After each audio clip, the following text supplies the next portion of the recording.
Hey everybody, wanted to take some time and talk about hacking web servers and some important points to get out of the content from this chapter. So after we discuss this chapter, you should be thinking about how different web applications can be constructed, the different vulnerabilities associated with them, and the tools that can be used to either attack web servers or to even identify some of those vulnerabilities. So, as we know, you can't write a program that is bug free. There are always going to be some security vulnerabilities, but those change over time based on different languages that are being used, but also can change based on who's programming the website and how thorough they are in trying to handle some of those vulnerabilities. If we take a look at a very simple example of a web form where you're accepting something like username and password, right now on the surface, this looks pretty benign, but consider if this were being done on a website that was not secured with an SSL certificate using HTTPS, then this username and password could be being submitted over clear text. Somebody who's sniffing your traffic or on Wireshark or logging anything would be able to pick that up and then be able to steal your credentials. So securing these things is certainly of the utmost importance. Just kind of a quick example there. Some other ways in which websites can be programmed is using something called a Common Gateway Interface, also known as CGI, not to be confused with the CGI we see in animated films and those types of things. So two different CGIs. Um, Use some different, more uh, host-based languages like C or C++ and Perl. So CGI was meant to move data from a web server to a web browser by using some existing scripting languages where CGI is really, as the I letter indicates, an interface.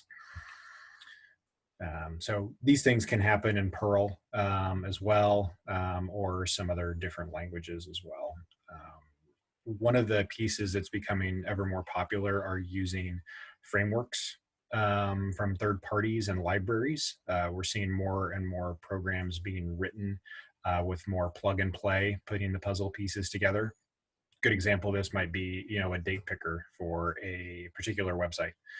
And if you're using that date picker and you've pulled that code from someplace else, you have it written yourself, that may be good, but it may also mean that you're inheriting bugs from that library. And so keeping those secure and making sure you're vetting out where you're grabbing those from is very important.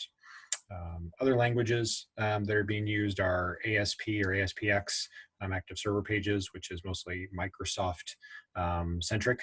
Um, can also see these in newer languages like ASP.NET, incorporate things like Visual Basic Script or VBScript and JavaScript as well. Now you're starting to really get into more client side scripting that are handling things like user interface, and then server side scripting, which is handling the data to be able to keep that secure.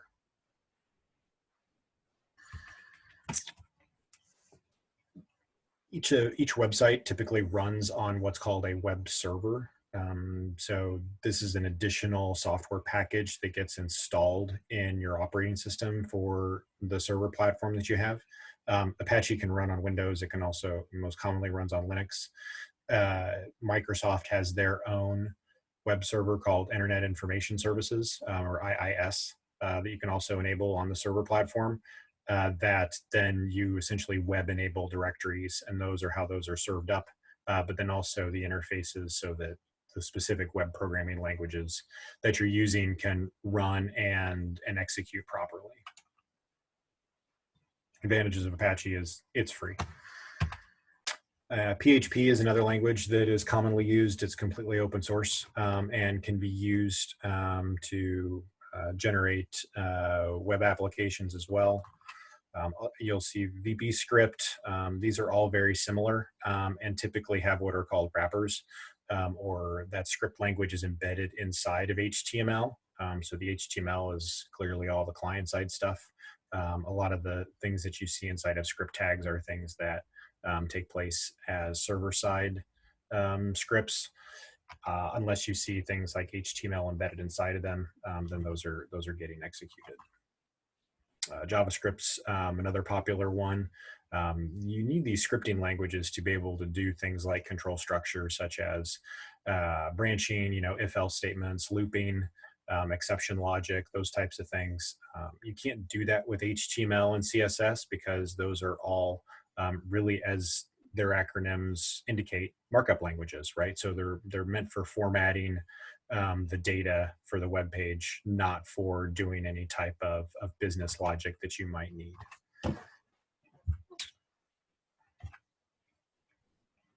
So just kind of walking through some of those examples that JavaScript can handle. Other pieces that are important from a web server perspective is most web pages today are dynamically generated, where the data is coming from a relational database management system, or DBMS.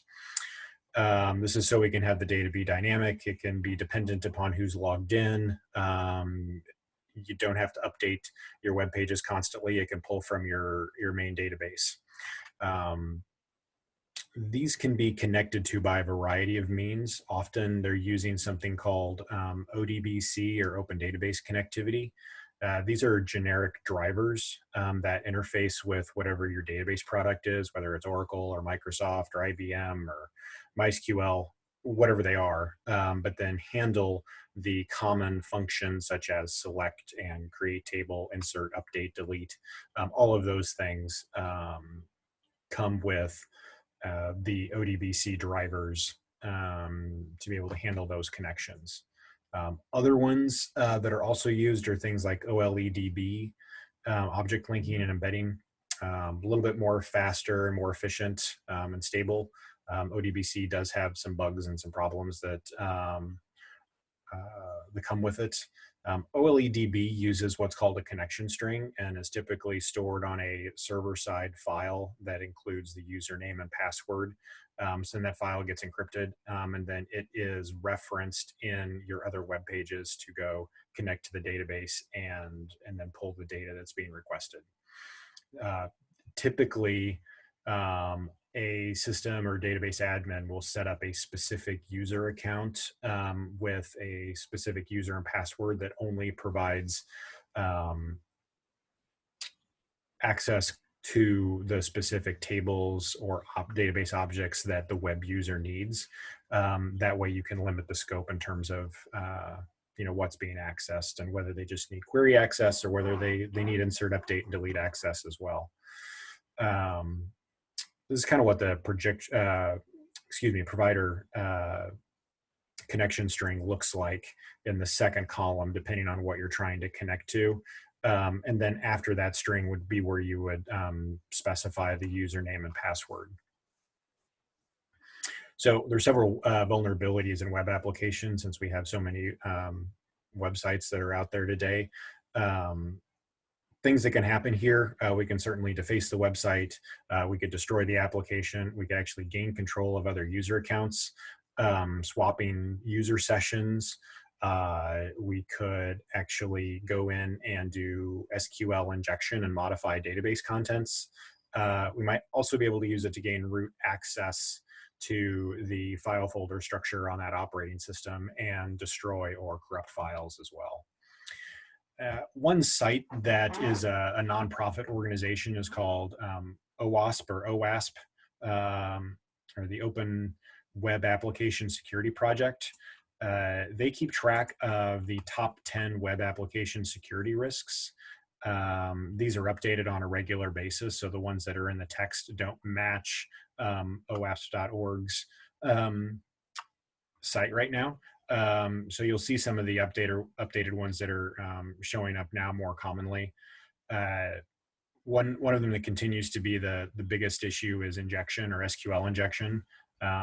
Not doing validation on text fields or file uploads that then allow a hacker to either inject bad SQL to modify data, inject malicious files onto the operating system that are essentially viruses potentially. Other ones that you also see that are happening are not securing authentication mechanisms properly, so credentials can be compromised very easily. Also, having sensitive data be exposed. The most recent one that I saw was actually in the news last week, where a small business owner was going to SBA.gov through the Small Business Administration to apply for emergency loan and funding based on the COVID-19 pandemic. And when he went to provide his information and create his login account, after he logged in, he was not seeing his data, he was seeing somebody else's data. So they were either doing some inaccurate code that was doing SQL inserts, or they potentially weren't handling their web session IDs properly, and they were getting other people's information instead of their own.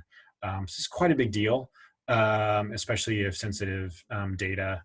I mean, even name and address is sensitive, in my opinion, anymore.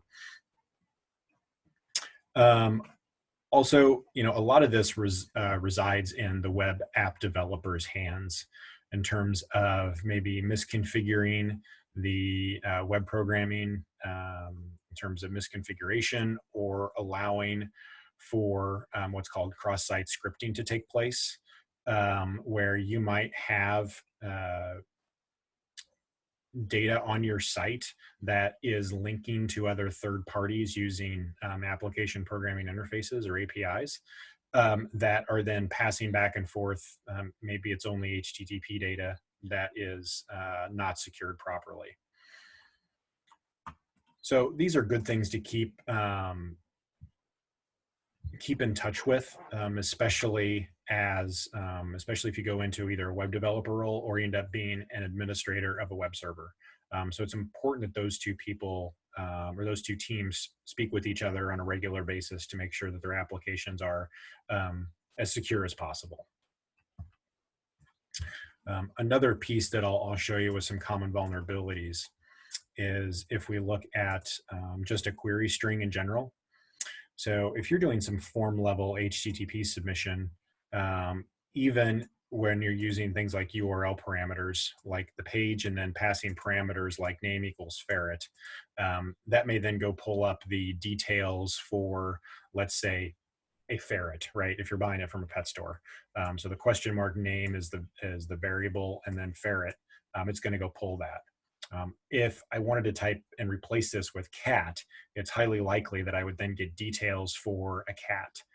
That may not be a big deal, but it could be a big deal if you are doing some sort of authentication or authorization procedures in your website, and you're only allowing people that have access to view ferrets, access to ferrets, but not cats. And if that's the case, you might be able to use the URL connection string to bypass any security checks that are happening on the page itself. Another one is, this is probably one of my favorite comics of all time. You've probably seen me bring it up in class before, but this whole idea that if you're not doing user validation on your text fields in your website, and dropping, escaping out, excluding actual statements, right? So what if I made my last name Robert, parentheses, semicolon, drop table students, and someone wasn't doing user validation and scraping off all the junk, then and that table has permissions on it that allow that web user to do that, then I could seriously destroy an entire database, or I could inject other code to maybe even query the entire database and gain access to sensitive information. So you've got to scrub your data inputs without a doubt. There is a good project out there provided by OWASP called WebGoat. This is, if you go to owasp.org, you can download the WebGoat product. It's free. Once you download it from this GitHub address and you execute this, you've got to have Java installed on your machine, probably the JDK, and then from command line you can run this command, and it'll run it in a local web server. it goes through specific lessons, and you can actually practice and see each of those vulnerabilities playing out. So really good helpful resource that you could do on your own to gather more information on specific web vulnerabilities. We've also talked about different types of security testing for websites using like Z attack proxy to try to figure out what all the vulnerabilities are. Two different ways in which tests can happen is we can do that statically by looking for vulnerabilities, and then we can do it dynamically um, to try to do this with actual data inputs as opposed to more of like a unit testing if you think about that from a static perspective.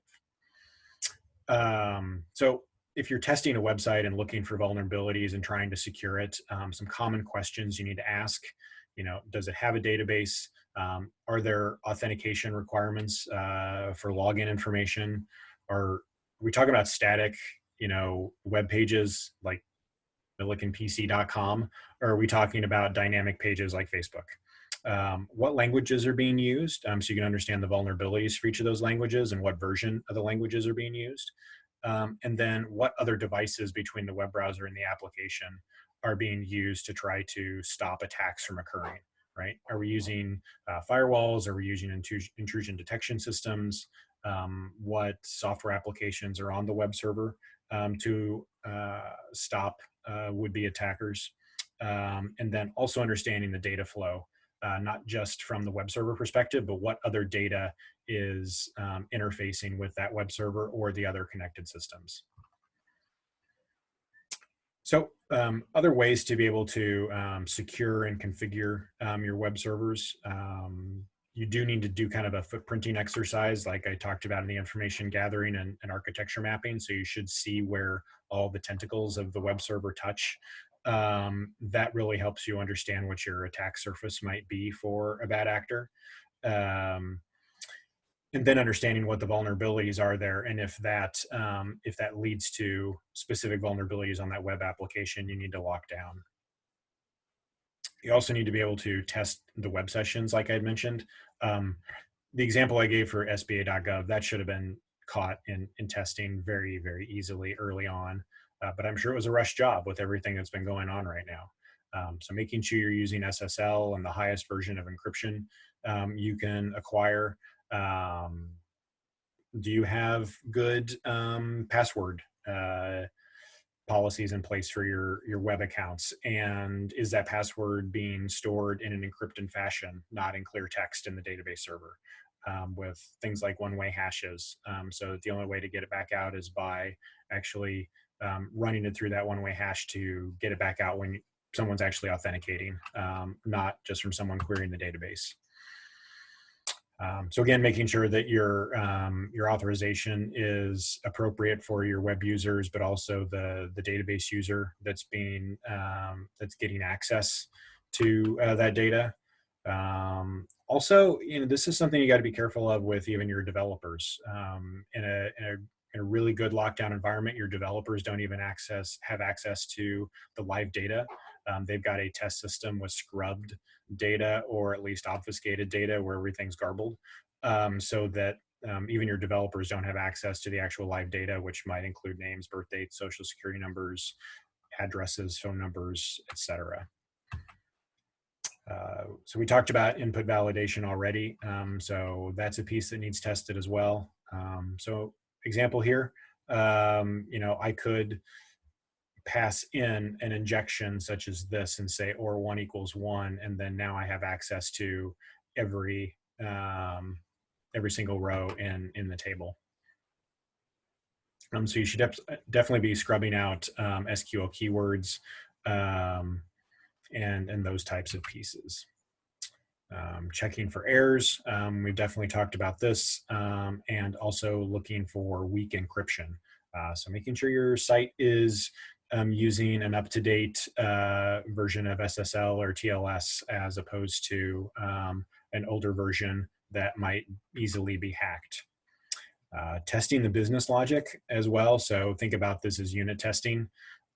making sure that you're doing verification um, of fields, especially if there are things like account numbers and routing numbers and those types of things. Um, Make sure there aren't ways that you can bypass the workflow of that and you're getting all of the steps completed in that web application. Doing end user testing as well from the client side, letting people walk through it, no different than you would any other program. We've talked about some applications that web attackers and security testers can use to find vulnerabilities. We've talked about some of these already, but some that are very helpful are already built into our web browser. Whoops, let me get that back. So in Firefox, you can go to, pardon me, the view page source where I can view the HTML and do some testing. Another option that I can do is what's called inspect element. This allows me to click on any element within the web page, and I can then see that specific element and the script that might be ran or the CSS behind it. This can be another really good way to try to head off any potential vulnerabilities. You can actually install some upgraded developer tools as well in Firefox and get access to those. Burp Suite, another set that you can look through in Kali Linux to test web apps and web services. And then which is almost about the same as ZAttack proxy. And so we've taken a look at that in class already to show us the web vulnerabilities. Some other ones that can be used are things like Wapiti, which is another vulnerability scanner that you could test, especially those that are looking for cross-site scripting vulnerabilities, SQL injection, those types of things. WFetch is another one that will query the status of the web server. This one's helpful just to kind of get some good footprinting types of info, understand what type of web server it's running, what ports are open or being accessed from a web perspective, and can do some additional logging. So WFetch is a really helpful one. You can download that one for free for Windows. So there are some other tools that you can go out and find, and that's part of the exercise for the web vulnerability tool app testing that's due for next week, is taking a look at some of those tools and answering some questions to see how effective they are.